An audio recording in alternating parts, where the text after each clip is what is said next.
Sekarang saya akan menjelaskan mengenai apa saja yang menjadi gambaran umum mengenai pemeriksaan keimigrasian di tempat pemeriksaan keimigrasian. Sekarang akan saya jelaskan mengenai pemeriksaan keimigrasian di TPI Bandar Udara.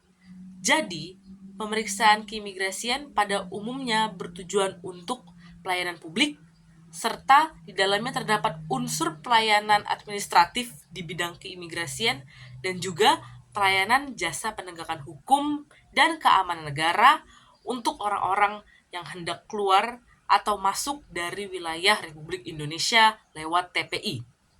Jadi di sini saya sudah sematkan video di mana kami menunjukkan footage dari suasana di TPI di bandara, khususnya di Terminal 3 keberangkatan Bandara Soekarno-Hatta. Dapat ditonton dan dari video ini terlihat siapa yang dapat melakukan pemeriksaan keimigrasian. Ya, betul sekali. Bapak yang berseragam putih ini merupakan petugas imigrasi yang dapat melakukan pemeriksaan keimigrasian. Tapi siapa saja yang sebenarnya boleh? Menurut Undang-Undang Nomor 6 Tahun 2011 tentang keimigrasian, yang dapat melakukan pemeriksaan keimigrasian adalah pejabat imigrasi dan juga petugas pemeriksa pendaratan menurut PP Nomor 31 Tahun 2013 tentang pelaksanaan Undang-Undang Nomor 6 Tahun 2011 mengenai keimigrasian. Sekarang dapat ditonton mengenai penjelasan tentang priority crew. Ya, tadi dijelaskan tentang priority crew. Pertanyaannya, siapa saja yang menjadi sasaran atau objek pemeriksaan keimigrasian? Yang kami pelajari, terdapat 4 objek pemeriksaan keimigrasian. Pertama, orang asing atau bisa disebut sebagai foreigner. Yang kedua adalah warga negara Indonesia.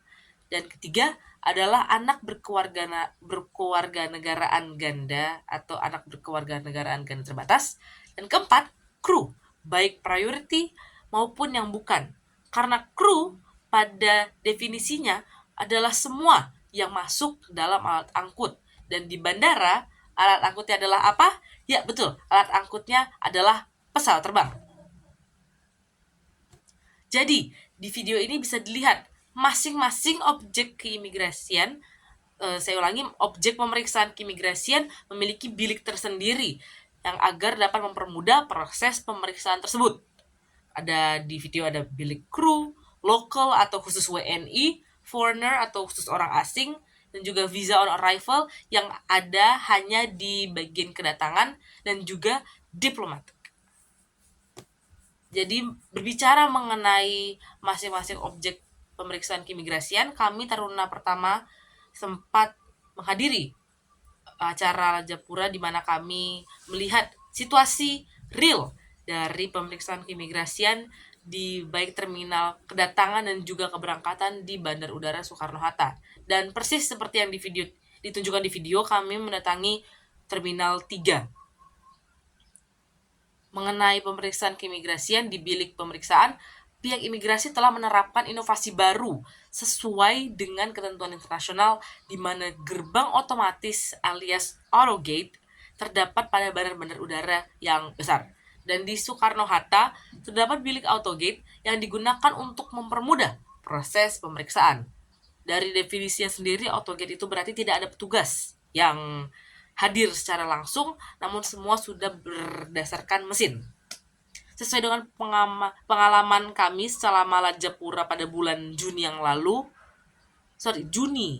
lalu, kami sempat mendatangi TPI dan di sana petugas imigrasi menjelaskan bahwa terdapat 15 autogate di bagian departure atau keberangkatan dan juga 17 autogate di arrival atau kedatangan.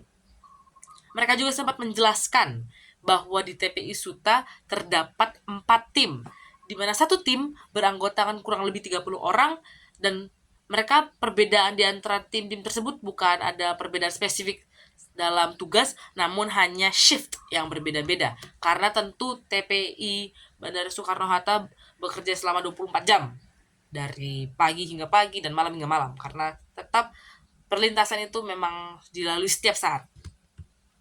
Jadi Yuk kita kembali ke video. Dan sekarang saya akan menjelaskan bahwa terdapat 3 tahap utama dalam pemeriksaan keimigrasian. Berikut ada listnya. Pertama adalah profiling, kedua adalah pemeriksaan cekal, dan ketiga adalah pemberian tanda masuk atau keluar. Akan saya jabarkan satu persatu. Pertama, tahap profiling. Tahap profiling dapat diartikan sebagai proses check and recheck keaslian serta kebenaran dokumen perjalanan yang dibawa. Definisi tadi merupakan penerapan atau pendapat dari saya pribadi. Dan apakah dokumen yang dibawa? Pertama adalah paspor, SPLP, pas lintas batas, visa, izin tinggal, dan dokumen lainnya yang dibutuhkan pada saat tersebut. Kami di Bandara Soekarno-Hatta kemarin belajar bahwa terdapat berbagai macam mesin dan sistem yang dapat membantu proses pemeriksaan. Mereka semua ditandai di label Border Control Management. Pertama dari scan paspor dan cek data, semua proses tersebut dapat didefinisikan sebagai proses profiling. Dan proses tersebut bisa juga dilakukan secara singkat jika petugas imigrasi merasakan sedikit keraguan atau memang ingin mengetes orang yang hendak keluar atau masuk wilayah Republik Indonesia. Bisa ditanyakan secara singkat mau kemana, ada tujuan apa di negara ini, dan lain sebagainya. Dan juga petugas imigrasi punya cara tersendiri untuk memperhatikan gerak-gerik dan ciri fisik orang tersebut sekiranya ada kejanggalan yang tertera dalam dokumen yang mereka lampirkan kepada tugas imigrasi. Baik, setelah profiling terdapat bagian masuk dalam pemeriksaan cekal. Jadi petugas imigrasi seperti yang saya perhatikan di Bandara Soekarno-Hatta, khususnya di terminal kedatangan, di bagian kedatangan kemarin, saya perhatikan bahwa di setiap bilik di petugas imigrasi di setiap bilik pemeriksaan keimigrasian terdapat list daftar target pencarian TPPO dan lain sebagainya, dan juga ada foto-foto orang-orang yang masuk dalam daftar cekal. Artinya mereka telah memasang siapa saja yang sekiranya menjadi target agar dapat ditangkap pada saat itu juga. Dan proses ini apa tujuannya? Proses ini bertujuan untuk mencari orang-orang yang dimaksud dan hendak akan dilakukan tindakan administratif dan lain sebagainya.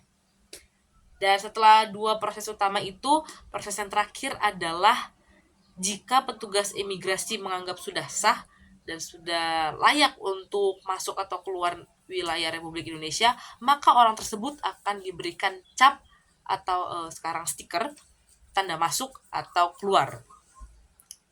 Sebenarnya secara SOP semua proses ini harus diselesaikan dalam waktu 10 detik per kepala. Namun semua dapat menyesuaikan. Semoga penjelasan saya jelas, dan sekian dari penjelasan saya mengenai gambaran umum pemeriksaan keimigrasian di TPI. Terima kasih.